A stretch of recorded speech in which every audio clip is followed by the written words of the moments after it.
Sacco and Felice, New York and New Jersey's premier attorneys at law. Their team brings decades of experience across a wide range of practice areas. Whatever life brings, they're your legal team. From everyday matters to complex cases, they've got you covered with the experience you need and the results you want. Because when life gets complicated, they make it simple. SaccoFelice.com. SACCOFILLAS.com. 2 C's, 2 L's. Listen, all you New Yorkers. Taxi. Okay, we're looking around. This is the 77 WABC minicast. So, we have a lot of great guests on this show, and we do love everybody. I tell everybody how much I love them. But I'm not going to lie, there are certain times on this show where it's really exciting. And that's the case right now. My dear friend, the former Congressman Anthony D'Esposito, who's been doing a tremendous job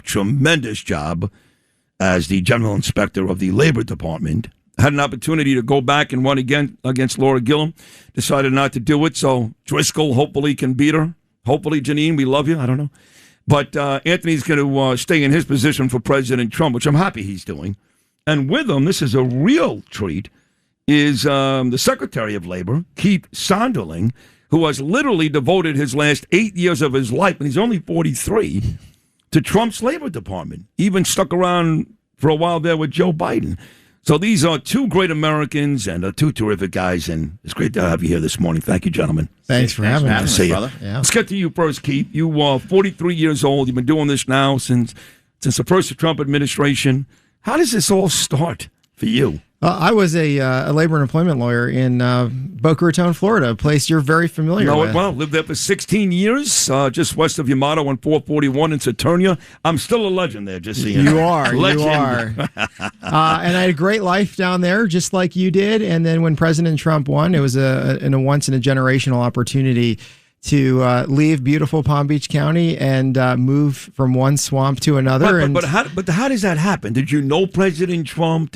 How did that whole thing start? You're in Boca. How do you get to President Trump? Well, when the new administration starts, they're looking for private sector people, and that's why the Trump administration is so great.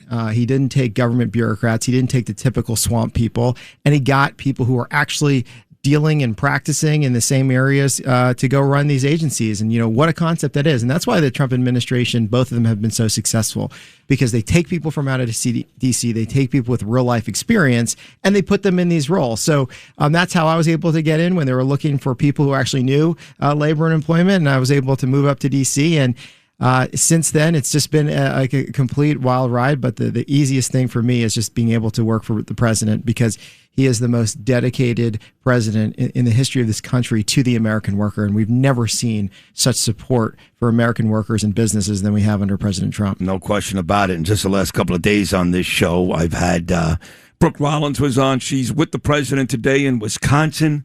They go to these farms, they milk cows. It's weird, actually. I don't know. But not something we do in Boca, right? No, we don't do much of that in Boca. And, all these, the Small Business Administration girl, Kelly Lepler, she was here a couple of days ago. So the whole team is amazing, and you're all young and good looking like you, Ant. And, Ant, you're having fun with this because you were a great cop for a long time. And you told me during the break, it's kind of like Cops and Robbers again. Here you are out there finding bad people, uncovering fraud, billions and billions of dollars.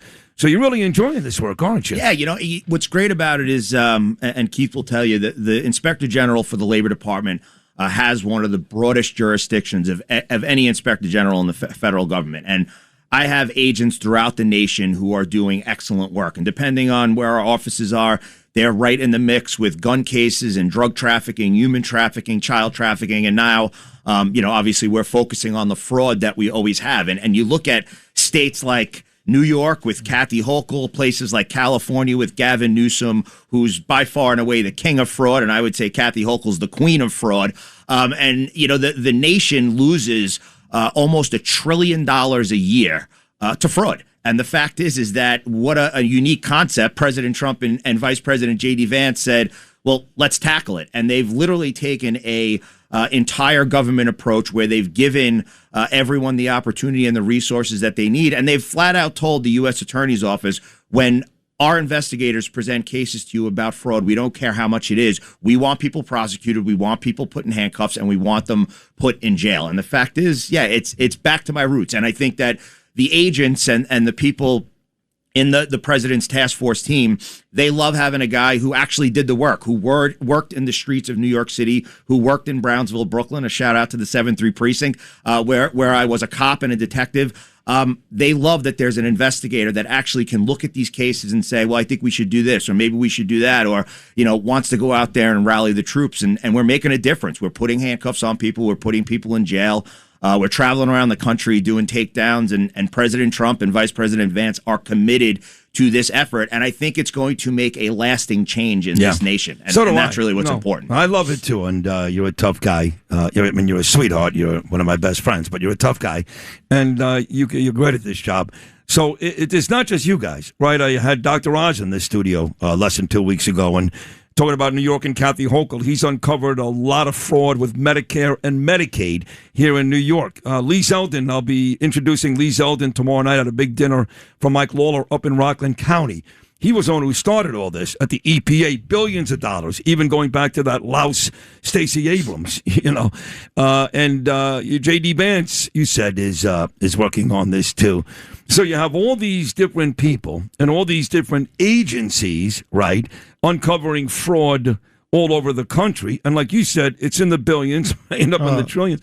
I mean, how is that not something that the Democrats, Keith, didn't look into before? And why do they seem to be, I don't know, kind of quiet about it now? They turned a blind eye to fraud, and they allowed this money to go out without the controls and checks.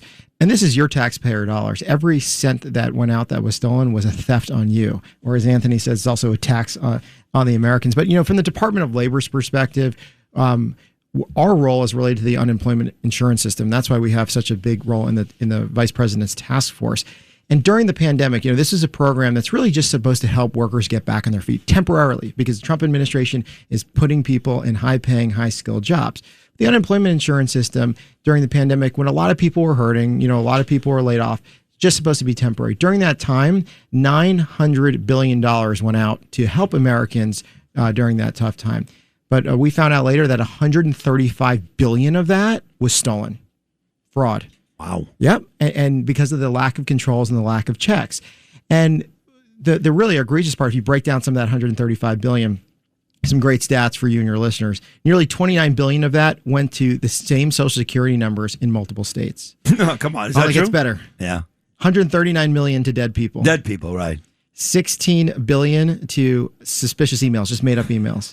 $267 million to federal prisoners, and my favorite, $1.2 billion to people under 14. And this is a program for people who lost their job. I mean, come on. And here's some of it gets even better. Hold on. $69 million to people with birth dates more than 15 years in the future. Somebody who was born in the year 2154. Yeah. Right? Yeah. Got unemployment insurance. 2154. 2154. So if you guys are not great at math, that's yes.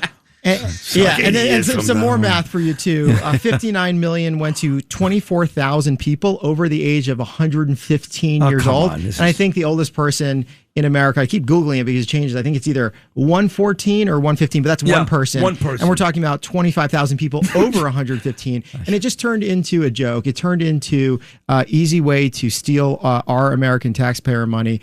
And I'll let Anthony talk about how criminal this got, not just in the U.S., but overseas. But that's what this task force is about. And that's why the partnership between my office and Anthony's office is so strong, because we're working together. On my side, we're putting controls and checks in so this never happens again. And on Anthony's side, he's going to put these people in jail. I love it. This is the voice you just heard. He's terrific, is the Secretary of Labor, Keith Sonderling. Anthony, of course, is Anthony D'Esposito, your friend from Nassau County. My friend, the lovely Emily Austin, sends her regards. She's listening right now on the way to the airport. We're visiting the OHEL later. Oh, you are? Yeah. Oh, that's very nice. Keith's first time. Yeah. That's awesome. That is awesome. So tell me then, you two guys are working together. Like he said, he's uncovering this and then you're tuning these people up. But I know cops hate that term. But is there any way above and beyond putting people in jail, and if this sounds ignorant, I'm sorry, but is there any way, Anthony, to recover some of those. Yeah, I mean, billions. and that's what we're working on. I mean, we were able to find and uncover nearly $1 billion still left on prepaid debit cards. Not uncover, recover. Yes, and We then get it back. So what the thing now is with the leadership of Todd Blanche, our Attorney General, and the work of Colin McDonald, who's the Assistant Attorney General, who's really supposed to be focused on fraud, we're now seeing prosecutors and U.S. attorneys where not only are we putting people in jail, but we're requiring restitution. So if you stole, $100,000, you owe the government back the $100,000. And if you stole $3 million, well, you owe the government back $3 million. And I think that's what the American people want to see, right? They look at this person stole $5 million, they're doing 6 months in jail. Is it really, it could be worth it. Some people are saying it's worth it. But when you have to pay it back, I think, and that's what's sending the message. And I think that's what's key about this task force. And that's what's key about President Trump is that he looks at it with common sense and he says, if you stole the money, we should be giving the money back to the American people. 100%. And you should go to jail. And you should go to jail. Right. I was watching, I was on Katie again last night, and this guy, Chris Hahn, was on. I know him from here. He worked here for a little bit. So you're going to Hofstra later? I'm going to Hofstra later. Chris Hahn was one of my professors at Hofstra. Is that right? Yeah.